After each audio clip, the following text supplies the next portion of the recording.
And joining us now with more, Brendan Buck, former press secretary to John Boehner and Paul Ryan. He is also an MSNBC political analyst. And Michael Hardaway, former spokesperson, and Congressman Hakeem Jeffries, and former staffer for Senator Dick Durbin. I thank you both for your time. Michael, as the vice president prepares the campaign with the Obamas, the White House and the Harris team have been in touch about how she plans to distance herself from President Biden.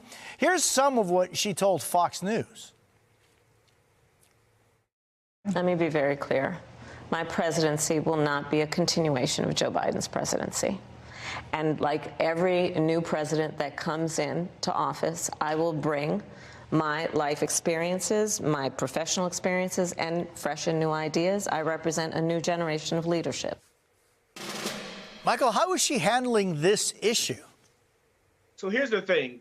President Biden inherited the COVID economy. He's got a number of wins, but it's not enough in the context of the current world that we live in. And so she doesn't have to disparage him or try to step aside from him. All she has to do is say, this is what was done. This is what I'm going to do next. She needs to expand and extend that work instead of saying, I don't want to have anything to do with that. She doesn't have to go down that road. She simply can say, these are the great things, 15 million plus jobs, but I want to do more than that, and this is what those things are. So how does she accomplish that? Because, I mean, you know, she's been there with the president side by side for the last 3.5 years. How does she accomplish the turning the page? You turn the page by focusing on what's now. So, for instance, $25,000 is a down payment to help you in buying a home, which is massive for people. In terms of not taxing tips for waitresses, that's also important. So she focuses on what's happening next instead of talking about what happened before. Again, I don't think she needs to say, I'm not connected to that. She needs to say, this is what's next. This is what I'm going to do for you. And meanwhile, Brenda, the New York Times reports some of Trump's allies are worried about his meandering speeches. A Trump advisor told the Times, quote, when he's good, he's great, and when he's off message, he's not so great. I don't think anyone is really changing their mind at this point, but when he distracts from the biggest, broadest messaging, it's counterproductive. At this stage of the campaign, is there anything that could change things for Trump? I think for Trump, not a ton. I mean, the window for persuasion as it relates to Donald Trump is pretty much closed. You either like him or you don't like him, and you've made up your mind. The person who has room to grow, of course, is Kamala Harris. And even though, you know, it feels like this campaign's been going on for a while now, there are still people who want to know and learn more about her. And I will say probably the difference of the campaign right now is only one candidate seems to be doing the things that you would do if you're actually trying really hard. And that's clearly Kamala Harris. She's going on media programs and she's doing the rallies in the places where you would want to do that.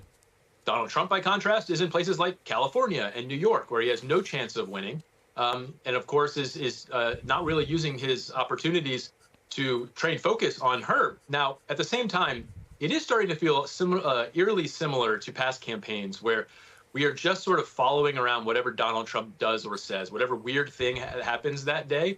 And so I think that the challenge for Kamala Harris is, while she's doing the right things, how do you break through? How do you get people to pay attention to your arguments, to listen to what you want to do? Because once again, we're sort of captive to whatever sort of outrage of the day or just frankly weird thing of the day that Donald Trump does. Yeah, and I'm just wondering, Brendan, I mean, how important at this stage of the campaign with so few days remaining, and as Peter Alexander was telling us, I mean, in Michigan, you know, early voting is already starting up tomorrow. With so few days remaining, how important are surrogates? And I'm thinking, you know, Mark Anthony now speaking out for the vice president. You've got, from the Trump side, you got RFK Jr. and Elon Musk. You have Cuban for the vice president. How important are the surrogates at this stage? Yeah, my view on surrogates is it's less about the endorsement, and it's more about the moment. We are, for the next 2.5 weeks, we are in a fight for attention. And if you can use a surrogate to get eyeballs on you so people can hear your message, that's a win. And I think that's what this is all about. Elon Musk shows up to your rally. People are going to pay a lot more attention to your rally than they would otherwise. It's not so much about Elon Musk, who comes with lots of downsides himself. But I think Harris will be wise to continue to roll out big surrogates. And that's why people are asking, you know, why aren't you out there with Nikki Haley to Donald Trump? that would be a good thing. But Donald Trump, again, is not really doing the things that you would think you would want to do if you were like trying really hard. He doesn't think he needs to play by those rules, and he may be right. But surrogates are more about the moment than the endorsement.